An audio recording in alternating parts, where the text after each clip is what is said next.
Advance farming knowledge या चॅनलवरती आपले स्वागत आहे। आता आपण या ठिकाणी जी माहिती घेणार आहोत शेतकरी मित्रांनो, कापूस आता सगळीकडे लागवड झालेली आहे आणि चांगल्या प्रकारे उगवून सुद्धा आलेला आहे कापूस। आणि आता बऱ्याच ठिकाणी जे कापूस 40-45 दिवसाच्या वर झालेला आहे।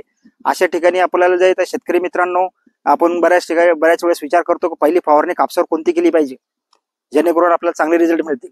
त्या संदर्भात आपण या ठिकाणी माहिती घेणार आहोत शेतकरी मित्रांनो। आजच या ठिकाणी जे उलाला या इन्सेक्टिसाइडची या ठिकाणी कपाशीवरती फवारणी केलेली आहे, जे UPL कंपनीचे येतं।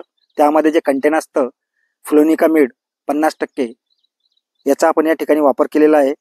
या कपाशीवरती थोडा मावा दिसत होता, त्याच्यामुळे आपण या ठिकाणी त्याचा वापर केलेला आहे आणि अतिशय चांगले असे रिझल्ट मिळालेले आहे शेतकरी मित्रांनो। आपण जसं आता या व्हिडिओमध्ये आपण बघू शकतो मित्रांनो, जसं आता कापूस सगळीकडे चांगल्या प्रकारे आता उगून आलेला आहे आणि सगळीकडे कापूस जे 30-35 दिवस झालेले आहे। आता 30-35 दिवस जो कापूस असतो तोपर्यंत जे सीड ट्रीटमेंट त्याला बियाण्याला गावचे असेल किंवा सीड ट्रीटमेंट जी केलेली असेल त्याचा परिणाम आपल्याला 30-35 दिवसापर्यंत राहतो। परंतु त्यानंतर जे 40 दिवसानंतर त्याचा परिणाम कपाशीवर दिसून येत नाही आणि त्याच्यानंतर आपल्या कपाशीवरती जे रस शोषणाऱ्या किडीचा आपल्याला प्रादुर्भाव दिसून येतो।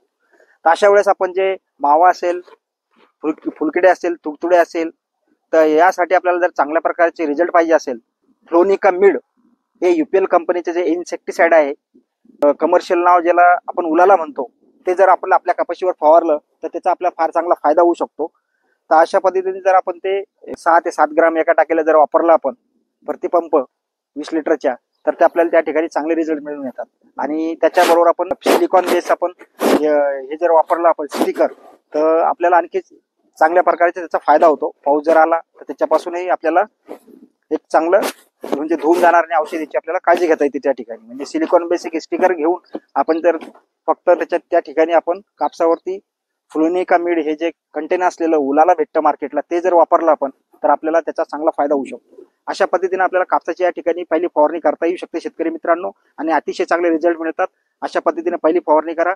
तुम्हाला मावा असेल, इतर कुठली तुमची रस शोषणारी किडी असेल तर पहिल्या फवारणीतून आपल्याला त्याच्यात संरक्षण करता येतं। शेतकरी मित्रांनो, आपल्याला जी माहिती दिलेली आवडली असेल तर आपण याच्यानंतरही परत कपाशी असेल किंवा इतर कुठली पीक असेल त्या संदर्भात आपण माहिती घेत राहू।